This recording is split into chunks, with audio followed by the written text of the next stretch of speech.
영혼의 닷 같은 축복, 그런 제목으로 하나님의 말씀을 전하겠습니다. 심리학 책에 보니까 이런 얘기가 있습니다. 어른들은 하루에 10번 이상은 웃지 않는다 그래요. 근데 어린 아이들은 보통 하루에 200번쯤 웃는다 그럽니다. 200번. 어느 가정에서 엄마와 7살짜리 딸이 태어난 지 100일쯤 된 갓난 아이를 바라보면서 대화를 하고 있었습니다. 엄마, 이 엄마가 이제 100일 된 누워있는 갓난 아이를 보면서 이런 말을 했습니다. 100일 된 딸의 이름이 지원이에요. 지원아, 왜 너는 웃기만 하니? 웃지만 말고 말 좀 해봐. 말 좀 해봐, 지원아. 그러니까 7살짜리 딸이 이렇게 말하는 거예요.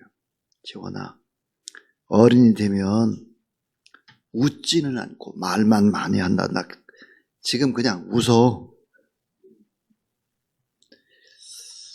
7살짜리 아이의 모습에 비친 어른들은 웃지는 않고 말만 많이 하는 거예요. 사실 인생이라고 하는 것은, 정말 축복받은 인생이라고 하는 것은 웃는 인생이죠. 웃는 모습입니다. 하나님 안에서 즐거워하고 기뻐하는 것, 하나님을 기뻐하는 것이 너희의 힘이다 그랬습니다.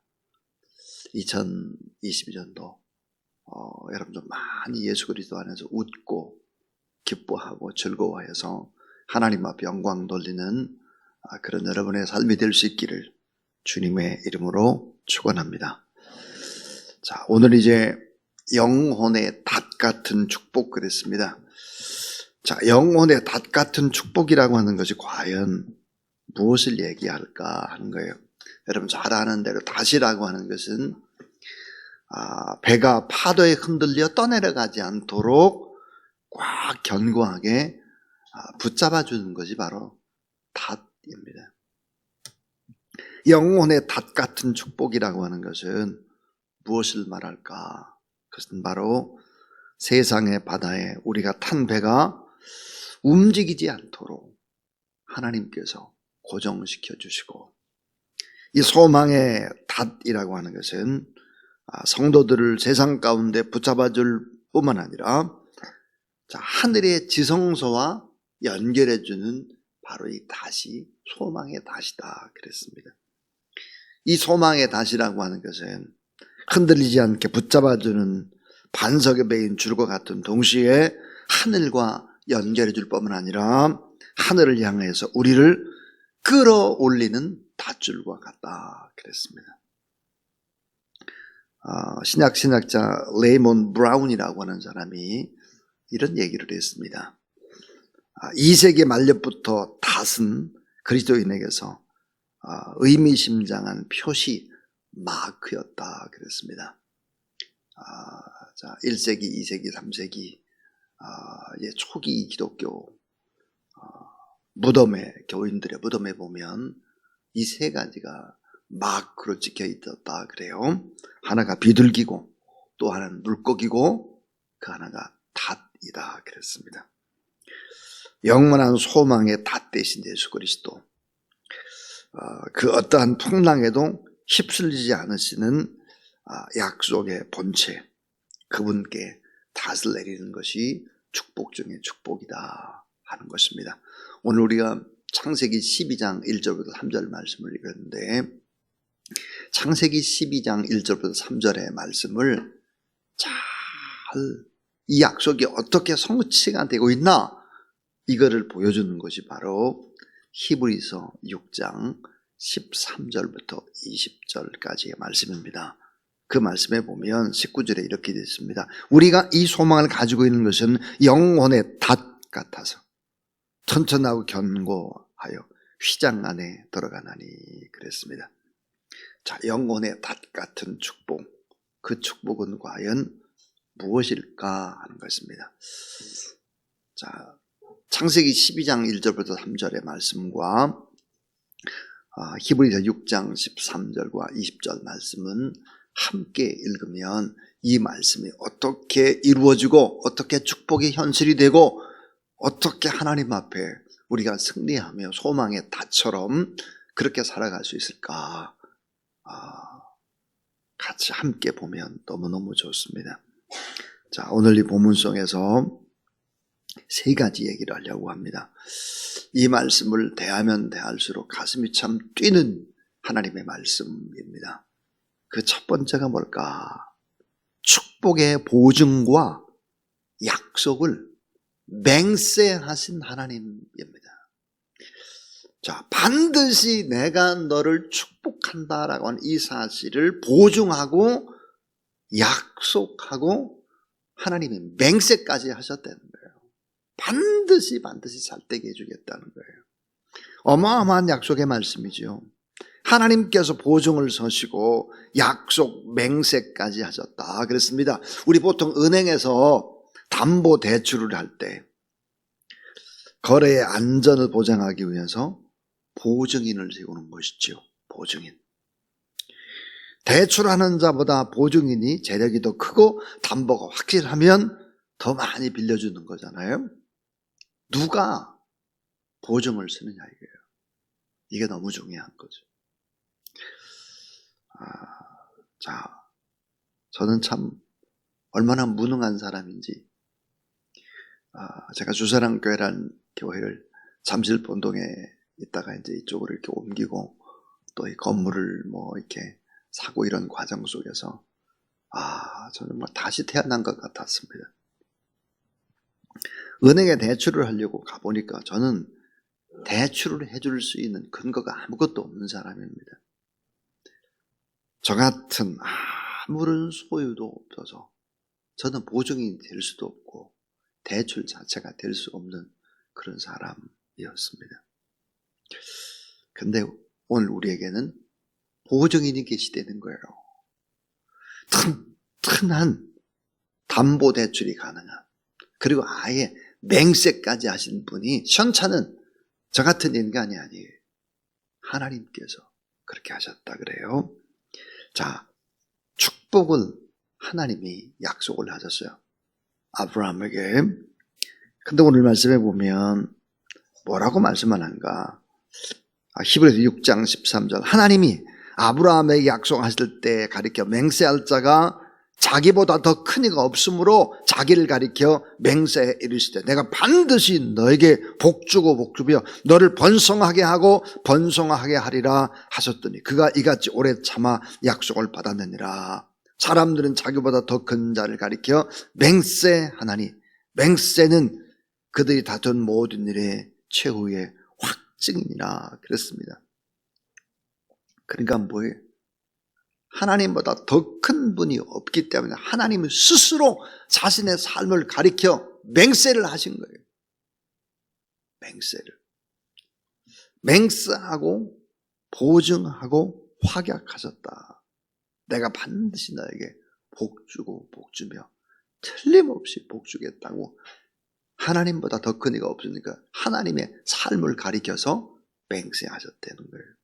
이 맹세는 아브라함의 이 맹세, 아브라함을 향한 하나님의 맹세라고 하는 것은 오늘 우리가 예수 그리스도를 나의 주, 나의 하나님으로 영접을 하게 되면 우리가 다 아브라함의 자손이기 때문에 여러분 한 사람 한 사람을 반드시 하나님이 축복하시겠다라고 맹세하고 보증하고 확약했다는 사실을 믿으시기를 바랍니다.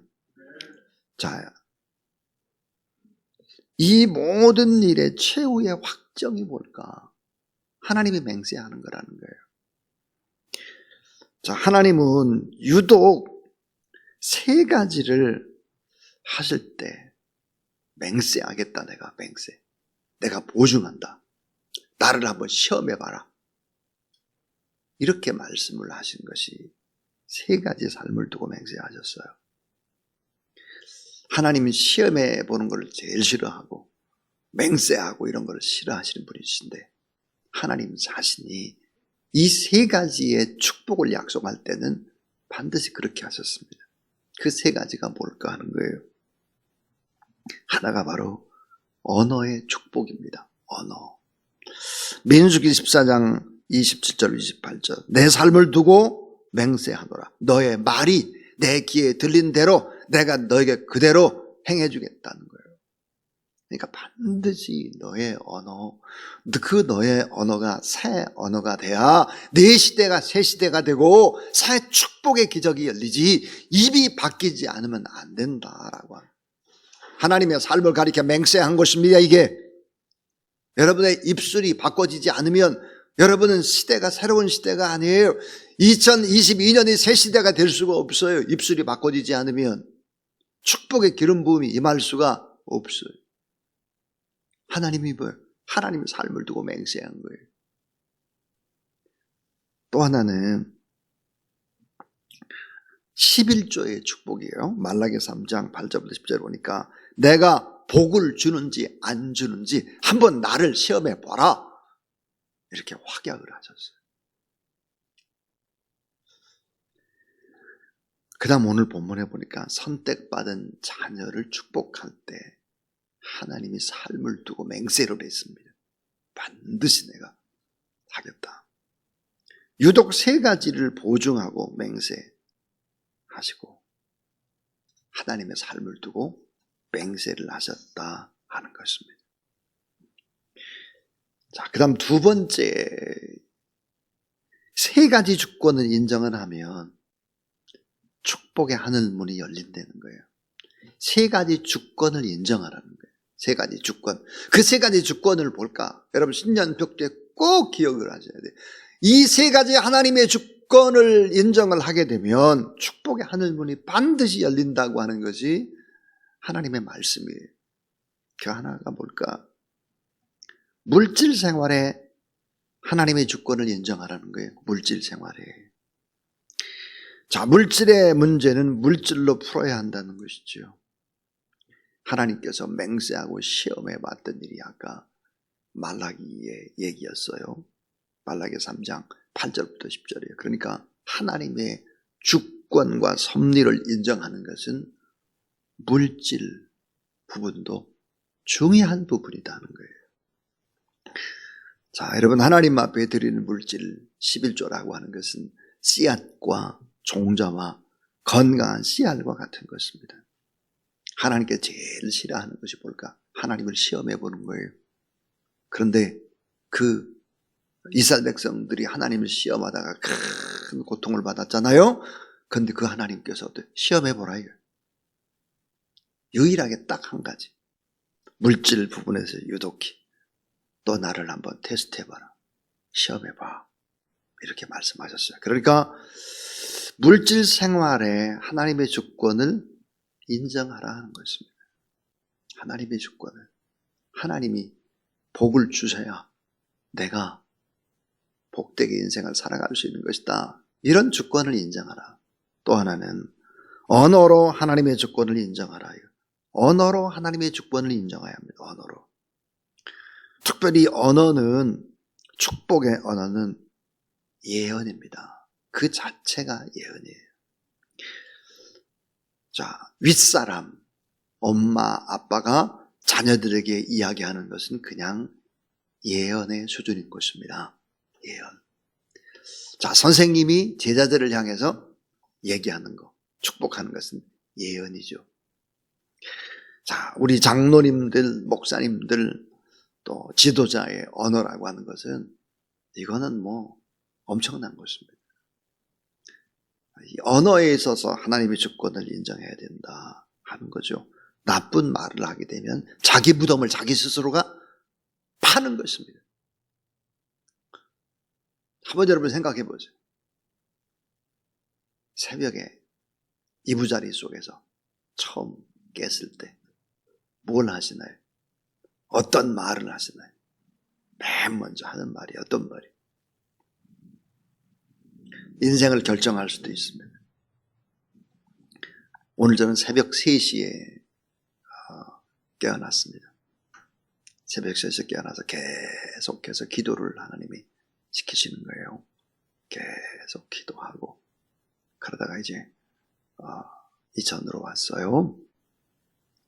참 하나님 감사합니다. 축복합니다. 하나님을 찬양합니다. 이렇게 시작하는 사람하고 불평하고 불만하고 힘들다고 하고 이렇게 인생을 시작하는 사람과 엄청난 차이가 날 것입니다. 자, 여러분, 유명한 통계가 있어요. 대뇌학자들, 뇌를 연구한 대뇌학자들이 뇌세포의 98%가 말의 지배를 받고 있다 그랬어요. 98%가 말의 지배를 받는 거예요. 말에. 뇌세포의 IQ가 얼마나 될까? 여러분, 뇌세포의 IQ가 600 정도 된다고 그래요. 600. 그러니까 무슨 말이냐면 벌써 내가 이렇게 좋은 말을 하잖아요. 이렇게 될 거야 라든지 놀라운 기적이 일어날 거야, 잘 될 거야 라든지. 그러면 어때요? 뇌세포는 벌써 IQ가 한 600 정도 되기 때문에 금방 알아듣고 그대로 행동태세를 명령하는 거예요. 이 뇌라고 하는 것이. 얼마나 중요한 얘기입니까? 너무 중요한 얘기예요. 뇌세포의 98%가 언어의 지배를 받고 있다라고 하는 것이죠. 그래서 이 언어에는 뭐가 있을까요? 다음과 같은 힘이 있어요. 언어는요, 각인력이 있어요. 각인력. 뼈에 새겨지죠, 언어가. 그래서 어렸을 때 들었던 얘기가 30년, 40년, 50년 그냥 간다니까요. 각인력이 있어요. 결정적인 좋은 얘기가 각인되고 결정적으로 나쁜 얘기가 각인될 수 있어요. 각인력. 또 하나는 견인력이에요. 끌어당겨 하는 거예요. 좋은 얘기를 하면 좋은 것이 끌어당겨 온다는 게 견인력. 그 다음에 성취력이에요. 말대로 되는 것이죠. 창조력. 이사야 57장에 보니까 우리가 말을 하면 벌써 하나님께서 창조하려고 준비를 하고 계시다는 거예요. 창조력이 있어요. 흡인력이 있어요. 아까 그래서 또 말이라고 하는 것은 뭐예요?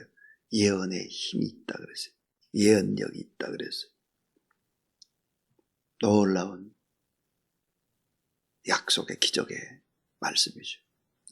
그럼 한번 축복한 이 언어라고 하는 것이 몇 년이나 갈 것 같습니까? 여러분, 한번 축복하는 이 언어가 몇 년 가나. 저는 성경을 읽다가 참 깜짝 놀랐습니다. 아브라함이 야곱을 향해서 축복을 해요. 근데 그 축복의 역사들이 이루어지는 게 보니까 307년이 걸려요. 사도 바울이 내가 로마에 가서 복음을 증거하리라, 그런 간절한 소망을 갖습니다. 그 여론 거의 한 300년쯤 되면 로마가 다 기독교가 공인되는 것을 볼 수 있습니다. 그러니까 우리의 언어라고 하는 것은 이 파장이라고 하는 것이 어느 정도까지 가느냐, 적어도 300년은 간다는 거예요. 300년. 이게 어마어마한 얘기죠. 언어로 하나님의 주권을 인정해라. 그래야 하늘의 문이 열려지는 것이다 하는 것입니다. 여러분, 주로 상처를 받고 힘들고 어려운 것이 뭘까요? 다 언어입니다. 상당수가 언어입니다. 나쁜 얘기들입니다. 그 나쁜 이야기들이 SNS를 통해서 사람들의 마음에 좌절을 두고 결국은 수많은 사람들이 세상을 떠나고, 이 자체가 언어의 무서움이죠. 그래서 물질 생활에 하나님의 주권을 인정해야 되고 언어로 하나님의 주권을 인정해라. 또 하나 뭐예요?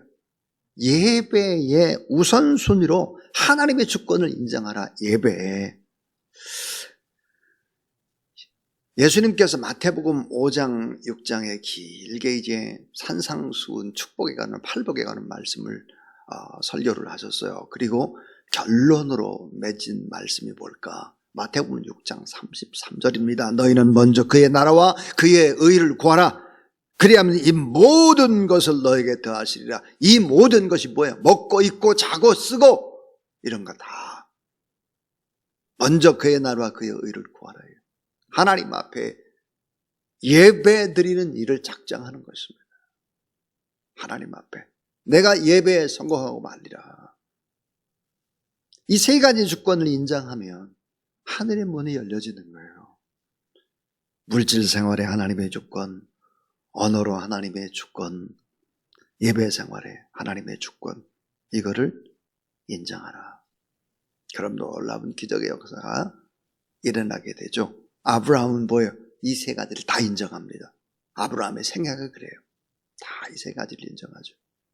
나쁜 얘기 하지 않아요. 용서하고 사랑해요. 11조 드려요. 어디를 가든지 하나님 앞에 예배드려요. 아브라함이 다 그 자체를 인정했습니다.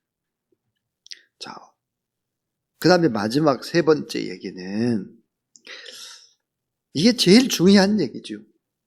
그게 뭘까? 바로 축복의 약속을 인내로 기다리자는 것입니다. 축복의 약속을 인내로 기다리자. 인내하면서. 참 15절의 말씀을 보니까 그가 이같이 오래 참아 약속을 받았느니라 그랬습니다. 오래 참았다. 자, 너는 복이 될지라. 창세기 12장 2절이에요. 내가 반드시 복주고 복주며 너를 번성케 하고 번성케 하리라. 그런데 이 약속을 오래오래 붙들고 참고 견디고 감사하며 그리고 나간 것입니다. 오늘 우리가 기다리는 것은 최고의 귀한 파티, 예약된 축복의 파티를 기다리는 것과 같습니다. 그러니까 어떻게 기다려야 될까요? 싱글벙글 웃으며 감사하며 기다리는 것이죠. 참 좋은 일이 있을 것이다. 귀한 축복의 파티가 기다리고 있다. 그럼 미리 어때요? 좋은 옷을 준비하고 또 마음가짐 단정히 하고 기다리는 것이죠. 보장된 축복과 확정된 승리와 영원한 영생의 기쁨, 이런 걸 하나님께서 반드시 주신다고 하는 이 축복의 약속을 인내하자 이거예요. 오래오래 인내하며 참고 기다리자 하는 거예요. 그럼 반드시 오늘 말씀에 하나님의 전 삶을 두고 맹세하셨다는 거예요. 반드시 복을 주겠다는 거죠. 자, 예수님은 지금도 우리와 함께 하시고 우리와 눈높이를 맞추시면서 동행하시고 보호하고 계시다는 사실을 믿으시기를 바랍니다. 자, 우린 예수님의 삶을 통해서 그걸 알 수 있어요. 생각해 보세요. 하늘의 모든 영광을 버리시고 친히 인간의 모습으로 이 땅에 오신 예수 그리스도, 천하고 소외된 자들이 접근을 하지 못할까 봐 예수는 스스로 가난한 자가 되셨습니다. 배우지 못한 자들이 어려워할까 봐 가장 평범한 인간의 언어로 천국의 진리를 비유로 쉽게 가르쳐 주셨습니다. 죄악에 찌든 죄의 종들을 사랑하사 죄인과 똑같이 세례를 받으셨습니다. 하나님의 아들 예수 그리스도가 죄 용서와 하늘의 문, 축복의 문을 열려고 우리의 모든 죄를 다 대신 십자가에 지시고 대신 대속물로 죽으셨습니다. 속죄의 제물이 되셨죠. 영원한 의와 소망에 되어주시려고 그분은 부활하시고 지금도 우리를 바라보시고 우리가 지금 예배드리는 우리의 모습을 바라보시면서 우리 위에서 간절히 하나님 보좌 우편에서 간구하고 계시는 그분. 자, 오늘도 우리를 하늘 아버지의 집에서 기다리고 계시는 그 주님, 그 주님을 생각해 보세요. 반드시 축복하겠다. 반드시 잘 되도록 하겠다. 이렇게 약속을 하셨습니다. 그러므로 이 세 가지 주권을 인정하고 오래 참고 기다리되 기쁨과 즐거움으로 감사함으로 이 시간들을 이겨내는 저와 여러분, 우리 모두 다 될 수 있기를 주님의 이름으로 축원합니다.